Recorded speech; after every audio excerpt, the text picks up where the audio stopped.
are building King Alex II. This is board, you can read down here, 2.1. This is an electro distortion pedal that I built for a friend, a modified electro distortion, let's say. And I built it for a friend. It was his birthday. He's called Alex. It was his 50th birthday, and he's a lovely guy. Anyway, I built this pedal for him, and he was like, I use it on everything.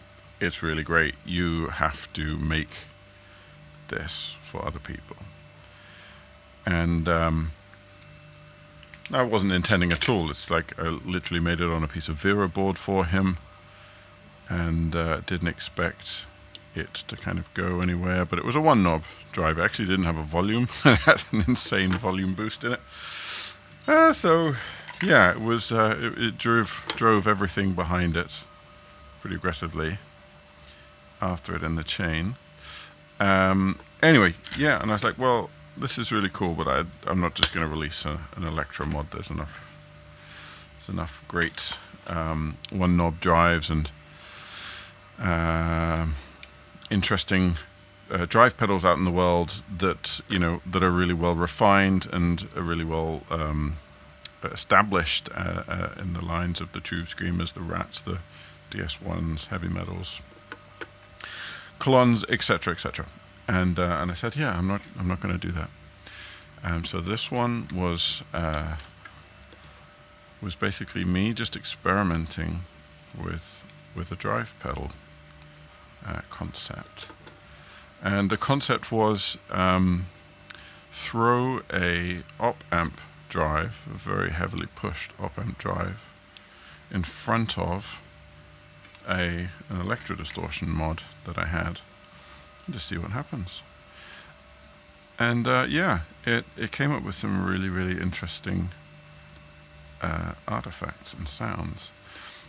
And obviously some of those sounds are not going to be for everybody, so I decided to kind of make it optional. So you can still have your sort of electro drive, slightly more classic sound, but equally you can stick in that op amp. And now that op amp isn't, it doesn't immediately take everything into complete insanity. Actually, you get like a really kind of clear, very present,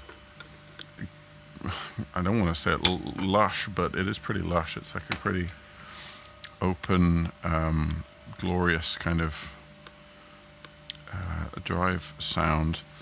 And yeah, I mean, like it became so much more than I thought it was going to be. I thought it was just going to be this little crazy dirt box, which people are going to have a lot of fun with. But it actually became like a really pretty impressive drive pedal. Obviously, I haven't included a tone knob in there, so that is going to irk some people who are looking for kind of more classic drive tones. But I'm not intending this to be a classic drive. You get these insane sort of ducking effects, I call them, as though it was like a reduction technique or a heavy, like a really, really heavy compressor, compressing the signal and making it kind of disappear for a moment before kind of returning with a very intense distortion drive sound there. And yeah, and so this one was sort of became an awful lot more than I expected it to be in the first place. And I think it's, not to toot my own horn, but I was really surprised by how it turned out. I'm really happy with it.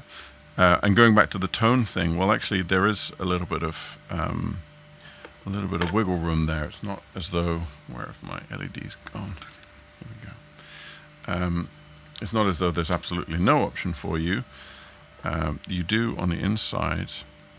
I'll have to explain that in a second when I get the dip switches back. But yeah, you get the option of some dip switches in there, and so at the very first stage, you get your input. You get your input capacitors. You can switch those out, and that gives you a lot of low. How about that? 347. So you get a lot of low cut if you want it for a more classic kind of electro distortion sound. And you've got three options there. You've got it with a 22 NF nanofarad capacitor. You can have it with a 47 plus the 22, or you can have it with a 220 NF, which basically makes it a full scale, full spectrum drive, which is pretty crazy. Normally you would obviously want to kind of tame those lows a little bit, but for the effect that you're getting here with the sort of ducking thing I'm talking about, you get a really cool kind of ducking effect, specifically because there is so much low content in there, and it's trying to use a lot of current, and the transistor is just not managing. Sorry, there we go. And and it's because you've got that. So let me show you now on the once I've cut these wires.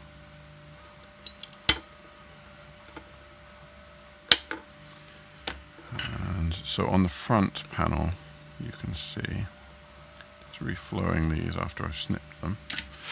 So on the front here, you've got your 220, which is now engaged, your 47, which is now engaged, and you can switch those out. So it's just a 220 plus a 22, so 220, 242. That's at 220. That's at 22 NF. So that's like with the let's call it stock. It's not stock actually. Sorry. It's at its minimum setting. Sorry.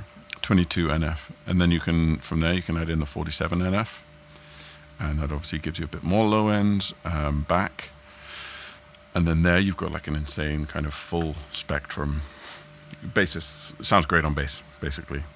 You can do it on any instrument. You get the full spectrum there.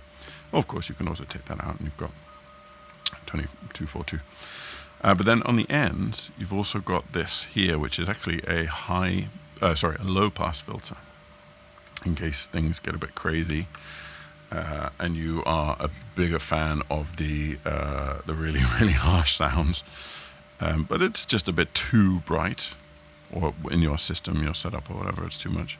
You can always just push this up, and it has a first order low pass filter at 2.2 kilohertz. So it's not affecting any bass at all. It's touching your mids, but it's definitely taking out some of the high frequencies there. And that's pretty powerful if you need it, and you're finding you're playing through something really bright and it's pissing off your bandmates. Obviously, it would be nice to have that on the front panel, but I'm trying to keep this as simple as possible and simple as easy, and as basically I didn't want to make it too complicated for people. Not saying that people can't handle complexity. I just wanted it to be a small little fun dirt box. This is not a hugely modifiable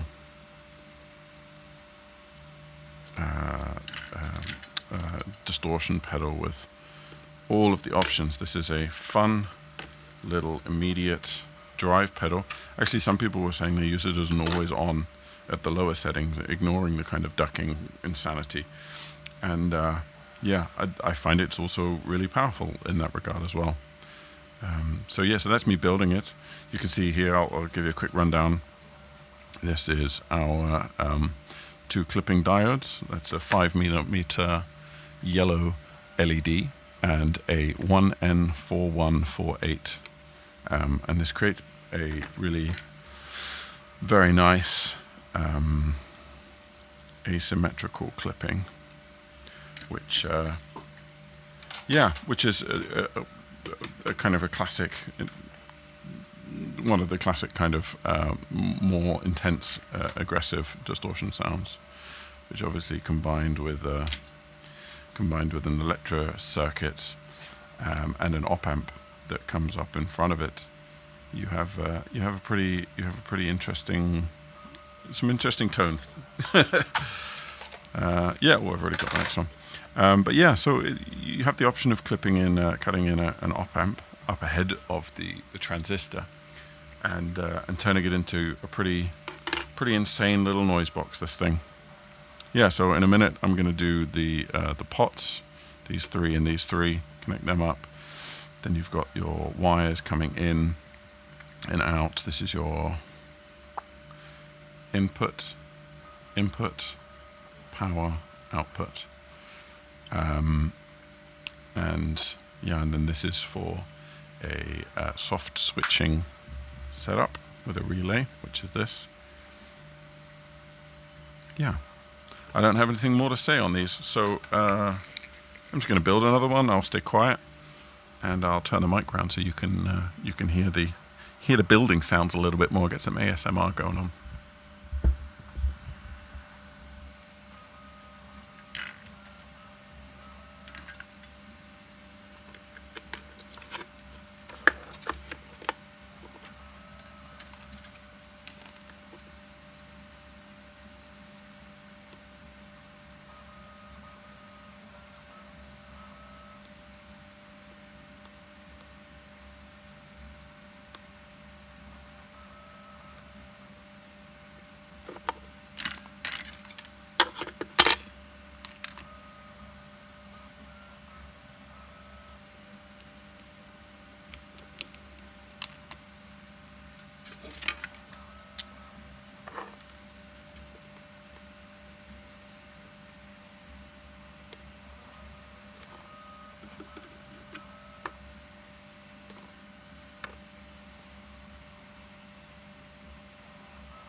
There you go. That's King Alex II board being made, as you can see. Lots of little bits and bobs. That's one of the simpler ones. Obviously, the SMD makes things a lot faster. It means I can offer hopefully a lot more value. And